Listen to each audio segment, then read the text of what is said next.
এবারের বিপিএল এ রাজশাহী কিং যে Caribbean Kings হতে যাচ্ছে তারই প্রমাণ রেখে এবার কোচিং এও ক্যারিবিয়ান ড্যারিয়ান স্বামীকে নিয়োগ দিচ্ছে রাজশাহী। তাছাড়া ক্যারিবিয়ান তারকা দিয়েও দল সাজাচ্ছে রাজশাহী। তো দর্শক, পুরো বিস্তারিত থাকছে ভিডিওতে।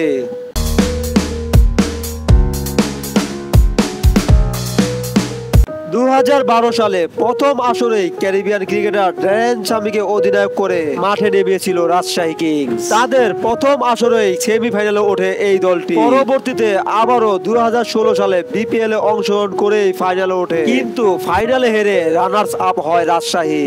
গত 2019 সালে আবারও অংশগ্রহণ করলে এবার ট্রফি নিয়ে সবাইকে চমকে দেয় এই দলটি। এরপর থেকে বিপিএল এ না থাকায় পুনরায় এই 2024 সালে এসে আবারও বিপিএল কাপাতে যোগ দিয়েছে রাজশাহী দলটিতে প্রতিবারই কোনো না কোনো ক্যারিবিয়ান ক্রিকেটার থাকবে, কিন্তু এবার হবে অন্যরকম মুহূর্ত।